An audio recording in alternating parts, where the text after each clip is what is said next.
ஏற்றமாய் தோன்றும் பாதைகளில் எல்லாம் பின்னிலே தாங்கிடும் உள்ளங்கை அழகு.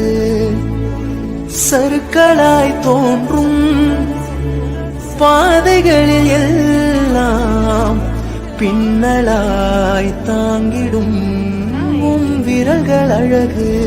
நான் எந்த நிலை என்றாலும் என்னை விட்டு போகாமல் நிற்பதல்லோ அழகு, விட்டு கொடுக்காத பேரழகு.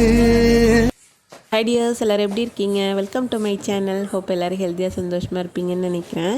ஒன்ஸ் அகெயின் என்னோட சார்பாக அனைவருக்கும் இனிய கார்த்திகை தீப திருநாள் வாழ்த்துக்கள். எல்லோரும் நல்லா செலிப்ரேட் பண்ணியிருப்பீங்கன்னு நினைக்கிறேன். வருஷத்தோட எண்டுக்கும் வந்துட்டோம். இவ்வளவோ கசப்பான சம்பவங்கள் நடந்திருக்கும், நல்ல விஷயங்களும் நடந்திருக்கும். இதோட மறந்துட்டு ஒளி தீப ஒளியால் எல்லாத்தோட வாழ்க்கையிலும் ஒளி மலரட்டும்னு ஆண்டவன்கிட்ட வேண்டிக்கிறேன். நீங்களும் எனக்காக வேண்டிக்குங்க. வாங்க சேனலுக்குள்ளே போகலாம். ஃபஸ்ட் டைம் என் சேனலுக்குள்ளே வரீங்கன்னா மறக்காமல் சப்ஸ்கிரைப் பண்ணிடுங்க. பக்கத்தில் பெல் ஐக்கானே கிளிக் பண்ணிடுங்க. அப்போ தான் நான் போடுற வீடியோ உடனே உங்களுக்கு நோட்டிஃபிகேஷன் கிடைக்கும். போகலாம். வீடியோ பார்த்திங்கன்னா வெனஸ்டே நைட்லேருந்து எடுத்திருப்பேன். வெனஸ்டேவே காலையிலேருந்து க்ளீனிங் ஒர்க் ஸ்டார்ட் பண்ணிட்டேன். ஃபைனலாக பார்த்திங்கன்னா இது தங்கச்சியோட வளகாப்புக்காக வலித்த வாசல். அதுக்கப்புறம் வலிக்கவே இல்லை. 3 months பக்கம் ஆகி போச்சா, சரி வலிச்சு விட்றலான்னு சொல்லிட்டு க்ளீன் பண்ணிட்டேங்க. ஆனால் எல்லா வேலையும் பண்ணிடுவாங்க. இந்த கடைசியில் இந்த மறுபடியும் திருப்பி அந்த இடத்துல அரேஞ்ச் பண்ணுற வேலையப்போ எனக்கு டயர்ட் ஆகிடுங்க. அதை அப்படியே போட்டு வச்சுருவேன். சரி, நைட்டு ஒரு 9 மணிக்கு மேலே பார்த்திங்கன்னா எங்கள் வீட்டுக்காரும் நித்தனும் வந்துட்டாங்க. பார்த்துட்டு இன்னும் எல்லாம் அப்படியே கிடக்குது அப்படின்னு. இல்லை ஒரே டயர்டு, எடுத்து வைக்கலாமா இல்லை காலையில் எடுத்து வைக்கலாமான் இருக்கேன் அப்படின்னா. எல்லாம் மழை வருதுன்னு சொல்லிட்டு இருக்காங்க நியூஸில், நீ என்ன காலையிலன்ட்டு இருக்க, எடுத்து வச்சிரு அப்படின்னு சொல்லிட்டு நித்துன் ஹெல்ப் பண்ணிட்டு இருந்தான். எங்கள் வீட்டுக்கார் அப்படி இப்படின்னு சொல்லிட்டு அவர் பாட்டுக்கு தூங்க போயிட்டாரு. நானும் நித்தனும் பாப்பா 3 பேரும் தான் அரேஞ்ச் பண்ணி வச்சிட்டோம். ஆனால் அரேஞ்ச் பண்ணி வச்சுட்டு தூங்க போனதே நல்லதாக போச்சு. ஏன்னா அடுத்த நாள் காலையிலேருந்தே மழை ஸ்டார்ட் ஆகிடுச்சு. வெளியில் இருக்க வேலையும் முடிச்சாவே கொஞ்சம் பெரிய வேலை முடிஞ்ச மாதிரிங்க. அந்த வேலை முடிஞ்சிருச்சு. வியாழக்கிழமை பார்த்திங்கன்னா கொஞ்சம் உள்ளே இருக்க வேலையெல்லாம், வீட்டில் துடைக்கிற வேலையெல்லாம் இருந்தது. அந்த வேலையெல்லாம் முடிச்சிட்டேன். நித்தினுக்கு வியாழக்கிழமை ரிவிஷன் எக்ஸாம் இருந்துச்சு, ஸ்கூல் போயிட்டு வந்துட்டான். வெள்ளிக்கிழமை பார்த்திங்கன்னா மழைனால கேன்சல், எக்ஸாம் கேன்சல் ஆயிடுச்சு.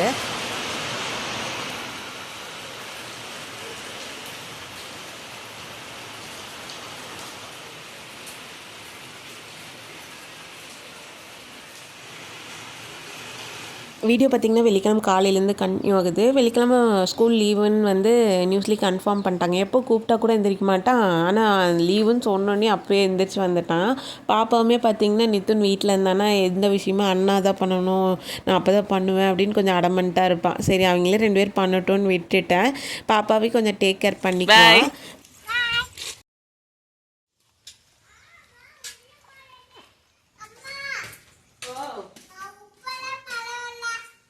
அப்பா பார்த்திங்கன்னா காலையில் ஃபஸ்ட்டு வேலையே போய் ஃபார்ம் ஹவுஸில் இருக்க கோழியெல்லாம் ஓப்பன் பண்ணி விட்ருவார். ஆனால் ஓப்பன் பண்ணி விட்டால் மேயவே போகாதுங்க. இங்கே தான் வருவாங்க, கேட்டுக்கிட்டே வெயிட் பண்ணிகிட்டே இருப்பாங்க நம்ம அரிசி போடுறோமா இல்லையான்னு. அரிசி போட்டு அது மேய்ஞ்சிட்டு அதுக்கப்புறம் தாங்க மற்ற பக்கமே மேயவே போவாங்க. எவ்வளோ நேரம் ஆனாலும் வெயிட் பண்ணிகிட்டே இருக்கும் நம்ம அரிசி போடுறோமா இல்லையான்னு சொல்லிட்டு.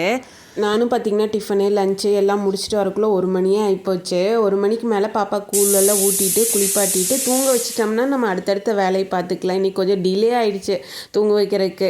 கரெக்டாக அந்த டைமில் தூங்க வச்சிட்டோம்னா ஒரு 5 மணி போல் எந்திரிச்சிருவான்னு சொல்லிட்டு ஒரு 2 மணிக்கு மேலே தான் சாப்பாடு கொடுத்து தூங்க வைக்கலான்னு பண்ணேன். கொஞ்சம் டிலே ஆகிடுச்சு. இப்போவே கொஞ்சம் அடமெண்ட்டாக அழுக ஆரம்பிச்சிட்டா. எங்கே போன ஐஸ்கிரீமாங்க? இப்போ கொஞ்சம் மேரேஜ் ஃபங்க்ஷன்ஸ்க்கெல்லாம் போய் ஐஸ்கிரீம் சாப்பிட்டு பழகிட்டு ஐஸ்கிரீம் வேணும்னு ஒரே அடம்படிச்சு அழுக ஆரம்பிச்சிட்டான். திடீர்னு நித்துன் ஐஸ்கிரீம் ஞாபகப்படுத்திட்டானாட்டிருக்கு. அதனால் திடீர்னு ஐஸ்கிரீம் வேணும்னு ஒரே அழுகாச்சு.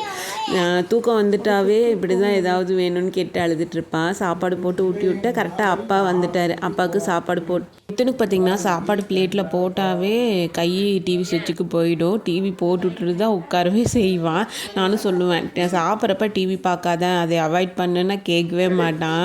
லீவ் டேஸில் தானம்மா பார்க்குறேன், ஸ்கூலுக்கெல்லாம் போயிட்டேன்னா பார்க்கவா செய்கிறேன் அப்படின்னு சொல்லிட்டு பார்த்துட்ருப்பான். ஆனால் அவாய்ட் பண்ணுன்னு சொன்னால் கேட்கவே மாட்டான். அந்த சின்சான் தாங்க நித்துன் பார்க்குறங்காட்டி இப்போ பாப்பாவும் பார்த்து பழகி அதோட நேம் எல்லாமே கரெக்டாக சொல்ல ஆரம்பிச்சிட்டா. நாங்கள் 2 பேரும் தனியாக இருக்கிறப்ப பார்த்திங்கன்னா அந்த சின்சான் டிவியை பார்க்கவே விட மாட்டேன். நித்துன் லீவ் டேஸில் பார்க்குறப்ப தான் இப்போ பார்த்து பழகிட்டு இருக்கா. ஆனால் மெயினாக பார்த்திங்கன்னா சாப்பிட்றப்போ டிவியும் ஃபோனும் நான் தரவே மாட்டேங்க. லீவ் டேஸில் ஏதோ 1 நாள் 2 நாள் நித்துன் பார்க்குறப்ப பார்த்துட்ருப்பா. அப்படியே டிவியே பார்த்தாலும் இந்த பாட்டு, இந்த நாடகம் அந்த மாதிரி சின்ன சின்னது அது 1 hour அப்படி தான் பார்ப்போமோ தவிர மற்ற டைம் பார்க்குறக்கே அலோவ் பண்ண மாட்டேன். நித்துனும் மாற்றிக்கிறேன்னு சொல்லியிருக்கான். ஓகேங்க. அப்படியே பாப்பாவுக்கு சாப்பாடு ஊட்டிட்டு 2 பேர் கொஞ்ச நேரம் பார்த்துட்டு இருந்தாங்க. ஒரு 1/2 hour இருக்கும். அதுக்குள்ளே நம்ம சாப்பிட்ட பிளேட்டு வெளியே வராண்டாலாம் துடைக்க வேண்டியது இருந்தது. துடைக்க வச்சுட்டு அப்போவே பார்த்திங்கன்னா பாப்பா கொஞ்சம் டயர்டாக தான் இருந்திருப்பா. கொஞ்சம் டிலே ஆகிடுச்சு தூங்க வைக்கிறதுக்கு. எப்போது 11 o'clockலாம் தூங்க வச்சுருவேன். இந்த டைம் வந்து கரெக்டாக பிளான் பண்ணி தூங்க வச்சிடலாம். ஒரு 2-3 மணிக்கு தூங்க வச்சோம்னா ஒரு 5 மணிக்கு எந்திரிச்சிருவா அப்படின்னு சொல்லிட்டு அந்த 2 மணிக்கு தூங்க வச்சுட்டேன். ஒரு 2 ஆட்டம் ஆட்டினேன். நல்லா தூங்கிட்டான். அவளை நல்லா தூங்க வச்சுட்டு வந்துட்டு நானும் ஃப்ரெஷ்அப் ஆகிட்டு காலையில் நேரமாகவே பார்த்திங்கன்னா மண் விளக்கு வந்து தண்ணியில் போட்டு ஊற வச்சிட்டேன். மண் விளக்கு தான் எல்லாமே புது விளக்கு தான் வாங்கியிருந்தேன். ஒரு 51 விளக்கு தான் வாங்கியிருந்தேன். கரெக்டாக அதுவே வச்சா போதும் அப்படின்னு சொல்லிட்டு நான் பார்த்திங்கன்னா இந்த டைம் குத்து விளக்கு பழைய விளக்கெல்லாம் எடுத்து யூஸ் பண்ணவே இல்லை. புது விளக்கு மட்டும்தான் யூஸ் பண்ணேன். ஏன்னா எனக்கு தெரியும் இவ்வளோ விளக்கு தான் வைக்க முடியும் என்னால் அப்படின்னு சொல்லிட்டு. பாப்பா எந்திரிச்சிட்டானாவே பார்த்திங்கன்னா எந்த வேலையுமே சீக்கிரம் செய்ய விட மாட்டான். நம்ம கைக்குள்ளேயே இருப்பாள். அதனால் இவ்வளோ தான் வைக்க முடியும். சரி நித்துன்னு ஹெல்ப் பண்ணிகிட்டு இருந்தான். சரி பாப்பா தூங்கிட்டு இருக்கிறக்குள்ளேயே இந்த மாந்தலை கட்டுறது, விளக்கெல்லாம் எடுத்து சந்தன குங்குமம் போட்டு வைக்கிறது, இந்த மாதிரியெல்லாம் சின்ன சின்ன வேலையெல்லாம் முடிச்சு வச்சிடலான்னு அவன் எந்திரிக்கிறதுக்குள்ளே என்னென்ன வேலை முடிக்க முடியுமோ அந்த வேலையெல்லாம் முடிச்சுட்டு இருந்தான். நித்துனும் பார்த்திங்கன்னா இந்த மாதிரி வேலை வந்து ஆயுத பூஜைக்கு மற்ற வேலைக்கெல்லாம் இப்போ செஞ்சு பழகி கொஞ்சம் மெச்சூரிட்டியாக ஆகிட்டான். அதனால் நல்லா ஹெல்ப் பண்ணிகிட்டு இருந்தான். ஹஸ்பண்ட் பார்த்திங்கன்னா கம்பெனியில் விளக்கு வைக்கணும். மழை பெய்யறங்காட்டி நாங்கள் போக முடியாது. அதனால் அவர் அங்கே வச்சுட்டு நைட்டு வந்துடுவார். நாங்கள் இந்த வேலையெல்லாம் பார்த்துட்ருந்தோம். கரெக்டாக எல்லாத்தையும் எடுத்து வச்சு முடித்தோம். கரெக்டாக பாப்பா அந்த 5 மணிங்கிறப்ப எந்திரிச்சிட்டான்.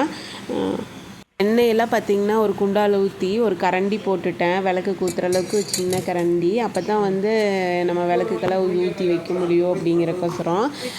கரெக்டாக கோயிலுக்கு போகிறதுக்கு பார்த்திங்கன்னா இங்கே இருக்க எங்கள் மாரியம்மன் மாகாளியம்மன் கோயில் சொல்லியிருக்கேன் பார்த்திங்களா, அங்கே தான் ஒரு 7 விளக்கு பக்கம் எடுத்துகிட்டு போயிருந்தேன். எல்லாமே வந்து கூடையில எல்லாம் எடுத்து செட் பண்ணிகிட்டு இருந்தேன். கரெக்டாக பாப்பாவும் எந்திரிச்சிட்டான். ரெடியாகி அப்பாவும் வந்துட்டார். ஒரு டீ போட்டு குடிச்சிட்டு ஒரு 5 மணிங்கிறப்போ நாங்கள் கோயிலுக்கு போயிட்டோம். கோயில் பார்த்திங்கன்னா வாக்கபிள் டிஸ்டன்ஸ் தான். ஒரு 2 செகண்ட் தான் ஆகும். பாப்பா கோயிலுக்கு போகணுன்னு டக்குன்னு ரெடியாகி வந்துட்டா. போகிறப்பே நிறைய கொஷின் கேட்டுகிட்டே தான் வந்தா. கூடையில் என்னம்மா என்ன இருக்குது ஏது இருக்குது அப்படின்னு சொல்லிட்டு அப்படியே நடந்து போய் ரொம்ப அமைதியாக இருந்ததுங்க. இன்றைக்கிங்காட்டி ஓப்பன் பண்ணி வச்சுருந்தாங்க இந்த டைமு. எல்லோரும் விளக்கு போட வருவாங்கன்னு சொல்லிட்டு. எல்லாருமே பார்த்திங்கன்னா எங்கள் அத்தை அந்த மாதிரி தான் வருவாங்க. வந்து ஃபஸ்ட்டு பிள்ளையாருக்கு போட்டுட்டோம். இந்த டைம் எங்கேயுமே பூவே இல்லை.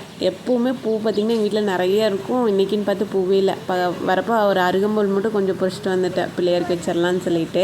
அப்புறம் விளக்கு ஏற்றிட்டு சாம்பிராண்டி ஊதுபத்தி எல்லாம் காமிச்சிட்டு பாப்பா இங்கே வந்து எப்போவுமே அந்த பிள்ளையார் பார்த்தோன்னே தோப்புக்கரணம் போடணும்னு சொல்லுவாள். அப்புறம் தோப்புக்கரணம் போட்டு சாமி கும்பிட்டு அப்புறம் மாரியம்மன் மாகாளியம்மனுக்கு எல்லாம் ஒரு விளக்கு. அப்புறம் பெருமாள் கோயில் மட்டும் ஓப்பன் பண்ணல, அது மட்டும் க்ளோஸ் பண்ணி இருந்துச்சு. அங்கேயும் ஒரு விளக்கு வச்சுட்டு அப்படியே காத்தவராயன் கருப்பராயன் அப்படின்னு சொல்லிட்டு அப்படியே ஊர் சுற்றியே இருக்குங்க. போய் சுற்றி எல்லாத்துக்குமே ஒரு விளக்கு. ஆனால் வந்தவங்களும் பார்த்திங்கன்னா நல்லா சுற்றி கும்பிட்டு நல்லா அமைதியாக இருந்தது. ஒரு மனசுக்கு ஒரு திருப்தின்னு சொல்லுவாங்கங்க, அந்த மாதிரி இருந்தது. எல்லா சாமிக்குமே விளக்கு போட்டு திருப்தியாக கும்பிட்டு வந்தாச்சு. எல்லா சாமியுமே நல்லா அருள் கொடுத்துருவாங்கன்னு நினைக்கிறேன். பாப்பா செப்பலை முன்னாடி விடுங்க.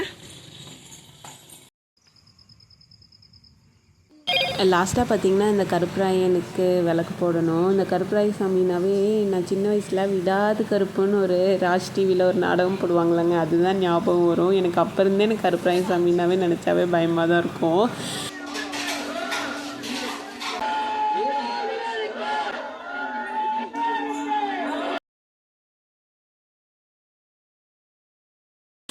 கரெக்டாக எல்லா சாமியும் கும்பிட்டு வரோம். ஒரு 6:05க்கு வீட்டுக்கு வந்துட்டோம். வந்து பார்த்தீங்கன்னா டிவியில் அப்பா பார்த்துட்டு இருந்தார். திருவண்ணாமலையில் வந்து ஜோதி ஏற்றிட்டாங்க. அப்படியே பார்த்திங்கன்னா நாங்களும் விளக்கு போட ஸ்டார்ட் பண்ணிட்டோம். எடுத்து வச்சுட்டு போனதே நல்லதாக போச்சு. ஃபஸ்ட்டு வந்து சாமிக்கு ஒரு விளக்கு போட்டுட்டு மற்றதெல்லாம் தட்டில் எடுத்து வச்சுட்டு ஃபஸ்ட்டு வந்து அடுப்புக்கு தான் வைப்போம். அதனால் அடுப்புக்கு ஒரு விளக்கு வச்சுட்டு அது பக்கத்துலேயே ஜன்னல், எந்தெந்த ஜன்னல் இருக்குமோ அந்தந்த ஜன்னலுக்கும் வச்சுருவேன். அதுக்கப்புறம் பார்த்திங்கன்னா 2 பெட்ரூம் நிலவு இருக்கும்ல அந்த நிலவுக்கு 2 விளக்கு, அது போக வெளி நிலவுக்கு 2 விளக்கு, அதுக்கப்புறம் ஸ்டெப் இருக்கும் பார்த்தீங்களா, ஸ்டெப் எல்லாத்துக்கும் வச்சுட்டு அப்புறம் வெளியே வாசப்படிக்கு வைக்க போயிட்டோம். ஒன்று கோலம் போடல, வந்து கோலம் போடலான்னு நினச்சா இருட்டிடுச்சு. 6:30 ரொம்ப இருட்டிடுச்சு. இனிமேல் கோலம் போட்டு விளக்கெல்லாம் பற்ற வைக்கணும், ரொம்ப லேட் ஆகிடுன்னு சொல்லிட்டு அந்த விளக்கு கோலம் மட்டும் போடல. மற்றபடி விளக்கெல்லாம் நல்லா திருப்தியாக வச்சாச்சு.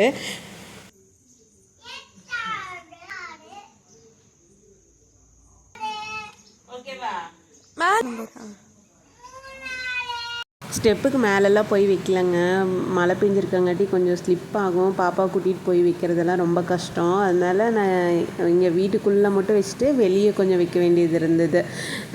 வச்சதுக்கப்புறம் தாங்க தோணுச்சு, சரி குத்து விளக்கையும் எடுத்து வச்சுருக்கலாம், கொஞ்சம் விளக்கு ஜாஸ்தியாகவே வச்சுருக்கலான்னு சொல்லிட்டு. பாப்பா இவ்வளோ அமைதியாக இருப்பான்னு தெரிஞ்சிருந்துச்சுனாவே காலையில் அரேஞ்ச் பண்ணி வச்சுருக்கலாம். பார்க்கவே அழகாக இருந்தது. எவ்வளோ தான் காஸ்ட்லியாக லைட்டெல்லாம் போட்டாலுமே இந்த கார்த்திகை தீபத்தன்னைக்கு இந்த விளக்கெல்லாம் பற்ற வச்சுட்டு லைட்டெல்லாம் ஆஃப் பண்ணிவிட்டு பார்த்தோம்னாவே வீடே அவ்வளோ பிரகாசமாக இருக்குங்க. வீட்டுக்கே ஒரு பாசிட்டிவ் எனர்ஜின்னு இருக்குல்ல, அதெல்லாம் பார்த்திங்கன்னா அப்போ தான் வந்த மாதிரியே இருக்கும். டெய்லி இதே மாதிரி இருந்ததுன்னா ரொம்ப நல்லாயிருக்கும். இப்படி தாங்க எங்கள் கார்த்திகை தீபம்லாம் நல்லா செலிப்ரேட் பண்ணிட்டோம். அப்புறம் கடைசியாக பார்த்திங்கன்னா தீபாவளிக்கு வாங்கின பட்டாசெல்லாம் வச்சுருந்தோம். சரி நித்து நம்ம வெடிக்கலாம் அப்படின்னு. பாப்பா அப்போ உள்ளே ஓடினது தான், பட்டாசு வெடிக்கிற வரைக்கும் வெளியே வரல. ஆக்சுவலாக எல்லாமே நவுத்து போயிடுச்சு. இந்த வெடியெல்லாம் வெடிக்கிறதுக்குள்ளேயே பார்த்திங்கன்னா திருப்பி வச்சு பாதி வெடிக்கிறது பாதி வெடிக்காமல் போயிடும். மறுபடியும் போய் வெடித்து வைப்போம். அப்புறம் கடைசியாக பார்த்திங்கன்னா சங்கு சக்கரம் தான் இருந்தது, அதையும் நல்லா வெடிச்சிட்டு நல்லாவே என்ஜாய் பண்ணோம். நீங்களும் நல்லா என்ஜாய் பண்ணியிருப்பீங்கன்னு நினைக்கிறேன். என் வீடியோ பிடிச்சிருக்குன்னு நினைக்கிறேன். மறக்காமல் என் சேனலை சப்ஸ்கிரைப் பண்ணிடுங்க. தேங்க்யூ ஃபார் வாட்சிங். Bye bye. நான் நெக்ஸ்ட் வீடியோவில் மீட் பண்ணுறேன்.